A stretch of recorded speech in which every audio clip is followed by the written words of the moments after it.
సరే ఇప్పుడు మరొక ప్లాంట్ గురించి తెలుసుకుందాము. అలాగే. ఎక్కడికెళ్దాము? ఏ ప్లాంట్స్ చూద్దాం ఇప్పుడు? ఈ చిన్న మొక్కలు ఉన్నాయి కదమ్మా, హ్మ్. ఇవి కూడా మెడిసినల్ ప్లాంట్సేనమ్మా.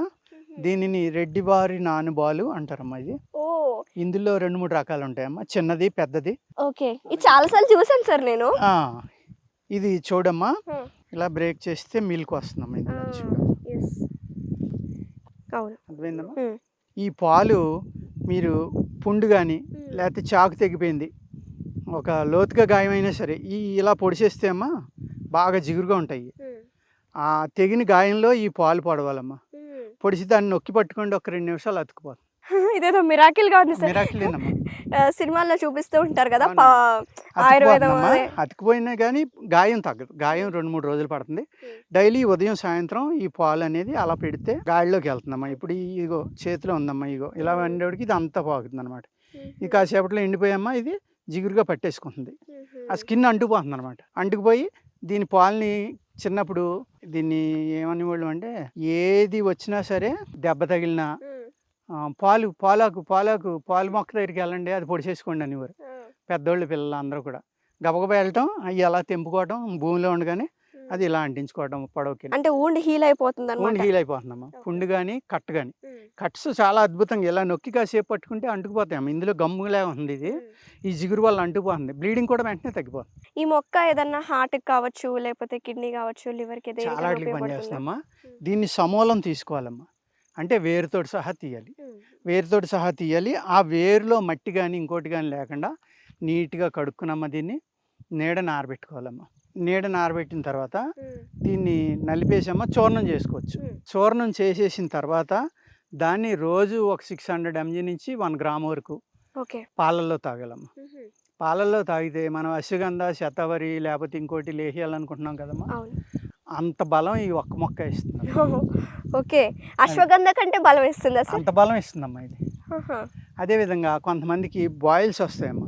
అవును. చర్మం లోపల చిన్న చిన్న గడ్డలు లాంటివి వస్తాయి. ఆ! లైపోమా అంటారు. లైపోమా అంటారు. దానికి ఎవ్రీడే మీరు ఈ మొక్కను పైన తీసుకుని లేతగా ఉన్నది ఈ ఆకులని హ్మ్. నూరి ఎవ్రీడే దాని మీద కొంచెం ఒక లేయర్ కింద వేసి కట్టుకెడితే హ్మ్. ఆ లైపోమా కరిగిపోతుందమ్మా. సరే అది కరుగుతుందంటే నాకో గ్రంథి. డౌట్ వచ్చింది. ఆ, అడగనా? ఉమ్, ఇప్పుడు మన హార్ట్‌లో కొలెస్ట్రాల్ చేరిపోయి ప్లేక్స్ అంటాం కదా! అవునమ్మా. అథెరోస్క్లెరోసిస్ అనే ప్రాబ్లమ్ వస్తుంది. మరి అవును. ఆ గుండెలో ఉండ ఈ రక్తనాళాలు అంతే గడ్డని కూడా కదమ్మా. ఇది కరిగిస్తుంది కూడా? అశ్వగంధ అంత పని చేస్తుందంటే ఏమవుతుందమ్మా, హ్మ్. మీ రక్తశుద్ధి అయింది, మీ హ్మ్. బాడీని రిజోనేట్ చేసింది, మీకు యాంటీ ఆక్సిడెంట్గా ఉపయోగపడింది కాబట్టి మీ శరీరంలో ధాతువులు పెరగటం వల్లే మీ హుహు. శరీరానికి బలం వస్తుందమ్మా. ఓకే.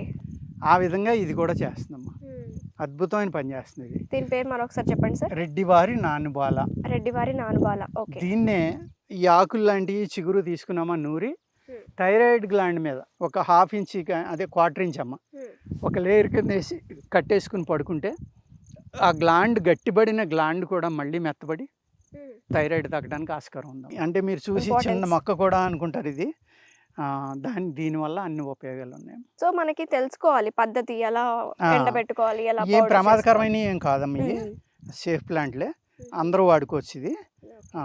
పిల్లలకు కూడా కొద్దిగా ఇవ్వచ్చు చూర్ణం పాలలో కలిపి హ్మ్. ఇవ్వడం వల్ల వాళ్ళకు కూడా ఒక రక్తశుద్ధి కానీ ఇది కానీ అయ్యి బాడీ గ్రోత్ చాలా బాగుంటుందమ్మా. హ్మ్.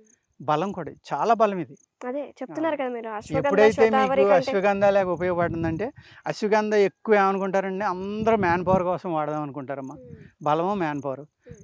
అటువంటి మ్యాన్ పవర్ ఇది ఇస్తుంది. కానీ ఇది రెడ్డివారి నానబాల్ అంటే ఏదోలే అనుకుంటారు. సరే ఇది నరాల బలహీనతకి ఏమైనా ఉపయోగపడుతుందా? అంతే కదమ్మా. మరి ఆ! మొత్తం బాడీ అంతా రిజోనేట్ అవుతుంది అంటే దాని అర్థం ఏంటి? మజిల్ స్ట్రెంగ్త్ ఇస్తుంది, బోన్స్లో స్ట్రెంగ్త్ ఇస్తుంది, హ్మ్. రక్తానికి శుద్ధి చేసి రక్తానికి బలాన్ని పెంచితేనే బాడీ అంతా ఆక్సిజన్ అందుతుందమ్మా. ఓకే. రక్తం ద్వారా బాడీ అంతా ఆక్సిజన్ అంతే దాన్నే మనం యాంటీ ఆక్సిడెంట్స్ అంటాం. అంతే హ్మ్. కదా. యెస్. ఎక్కడైతే ఆక్సిజన్ పెర్ఫెక్ట్గా అందిందో బాడీలో అక్కడ ఉన్న సెల్స్ తొందరగా చనిపోవమ్మా. హ్మ్. ఆ సెల్ యొక్క లైఫ్ స్పాన్ పెరిగింది అంటే దాని అర్థం ఏంటి? రిజ్యూనేట్. రిజ్యూనేట్ అయిపోయినట్టే. అంతే. ఎక్కువ మనకి మన ఉన్న ప్రాబ్లమ్, మన డిసీజ్ తగ్గినట్టే. అంతే కదమ్మా. హ్మ్. ఆ విధంగా ఇది పనిచేస్తుంది. సరే ఇప్పుడు ఈ రెడ్డివారి నానబాల ఆకు ఏ మొక్కైనా సరే మీరు శుద్ధి చేసుకోవాలి, అవునమ్మా. అనుపానం చేసుకోవాలంటారు. అవును. మరి దీనికేమైనా ఉంటుందా? అంటే చాలా రకాల మూలికలు శుద్ధి చేయొచ్చమ్మా. శుద్ధి చేయక్కర్లేనివి కూడా ఉంటాయమ్మా. ఉసిరి, హ్మ్. తిప్పతీగ హ్మ్. ఇలాంటివి శుద్ధి చేయక్కర్లేకుండా మనం డైరెక్ట్గా వాడుకోవచ్చమ్మా. ఓకే. ఆ ఇది. టైప్లోనే ఇది కూడా డైరెక్ట్గా వాడుకోవచ్చమ్మా. ఓకే. అనుపానం మట్టికి పాలతోటి అయితే చాలా బాగా పనిచేస్తుంది. ఇది కషాయం లాగా చేసుకొని తాగితే అలా కూడా బలం చేయొచ్చు నరాల బలహీనతకి అలా కూడా చేయొచ్చు. దాని బదులు డైరెక్ట్గా పౌడర్ తీసుకోవడం వల్ల ఏమవుతుందంటేనమ్మా, పౌడర్లో మనకి ఫైబర్ ఉంటుందమ్మా. ఇప్పుడు సపోజ్ సైంటిఫిక్గా ఏమంటారు, ఒక ప్లాంట్ని తీసుకుంటారు, దాన్ని సెల్ మ్యాప్ జీన్ మ్యాప్ విడదీస్తారమ్మా. అందులో రకరకాల జీన్స్ ఉంటాయి. ఆ జీన్ మ్యాప్లో ఏ డిజైన్ ఉన్న జీన్ ఏ జబ్బుకు పనిచేస్తుందో చూసుకుని దాన్ని తయారు చేసుకుంటారమ్మా. కానీ ఫైబర్ మిస్ అవుతుంది కదా అక్కడ ఎక్స్ట్రాక్ట్ చేయడం వల్ల.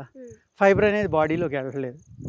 ఫైబర్ అనేది బాడీలోకి వెళ్ళకపోవటం వల్ల మనం ఫైబర్ మిస్ అవుతున్నాం. అందుకు కషాయానికన్నా కషాయ ద్రవ్యాలు అనేవి సెపరేట్గా ఉంటాయమ్మా, చూర్ణ ద్రవ్యాలు సెపరేట్గా ఉంటాయమ్మా ఆయుర్వేదంలో. అదేవిధంగా మొత్తం సమూలం తీసుకునేది ఉంటుంది, ఒక పార్ట్ తీసుకునేది ఉంటుంది. ఇది సమూలం తీసుకుని మొక్కమ్మ. దీన్ని డైరెక్ట్గా తీసుకోవడమే మంచిది కషాయం కన్నా. కషాయ ద్రవ్యాలు అంటే కొన్ని ఎలా ఉంటాయంటే, మనం మసాలా అంటాం కదా, తేజ్పత్తా అంటాం, ఆ తేజ్పత్తా లాంటిది, తర్వాత జటమాంసి అంటారు, అది ఒకటి. ఇలాగా మనం ఇప్పుడు తిప్పతీగ ఉందమ్మా, దాన్ని ఎక్కువ కషాయమే తీసుకుంటారు. లేదు దాంట్లో సత్తు అని ఉంటుంది, తిప్పసత్తు, అది డైరెక్ట్గా తీసుకోవచ్చు. అదేవిధంగా చూర్ణం వాడతారు, కానీ దుంప చూర్ణం వాడతారమ్మా. తీగ చూర్ణం చాలా తక్కువ మందుల్లో వాడతాం, అది కూడా వాడమని కాదు. కానీ తిప్పతీగ అనేది పచ్చిదే తినాలమ్మా. ఎండినాక తింటే దాంట్లో మెడిసినల్ వాల్యూస్ అంత అలా ఉండవు. వింటుంటే చాలా గొప్పగా ఉంది సార్. ఎందుకంటే మనం చూసాము, ఇలాంటి మొక్కలు చూసాము, ప్రతి కానీ ఇంట్లోని పెరట్లో మొలుస్తాయి. అదే సరే, పెరట్లో గోడల మొలుస్తాయి, పక్కన ఉంటాయి, కానీ రోడ్ల పక్కన ఉంటాయి. అందరికి తెలీదు. అవునమ్మా, ఊర్లలో ఉన్న వాళ్ళకైతే ఓకే ఇవి మనకి ఉపయోగపడతాయి అని వాళ్ళు పెంచుకుంటా ఉంటారు, వాడుతూ ఉంటారు కదమ్మా. సో సిటీలో ఉన్న వాళ్ళకి కూడా పెరుగుతూ ఉంటాయి, కానీ వీటి యొక్క ఇంపార్టెన్స్ ఏంటో తెలియక చాలా మంది నెగ్లెక్ట్ చేస్తూ ఉంటారు. కానీ చూసారా వ్యూవర్స్, ఈ రెడ్డిబారి నానబాల ఆకు తోటి ఎంత విశిష్టత ఉందో. ఇది నర్వ్ వీక్నెస్కి కావచ్చు, అలాగే నొప్పులకి, అండ్ స్ట్రెంథనింగ్, అశ్వగంధ శతావరి కంటే ఇది ఎక్కువ స్ట్రెంథనింగ్ ఇస్తుందని సార్ చెప్తున్నారు. తప్పకుండా దీన్ని నెగ్లెక్ట్ చేయకుండా మీ ఇంట్లో పెంచుకోండి. అంతే కదా సార్? థ్యాంక్ యూ సార్, నమస్తే. మళ్ళీ ఇంకొక వీడియో దగ్గరికి వెళ్దాం, ఇంకొక చెట్టు గురించి తెలుసుకుందాం.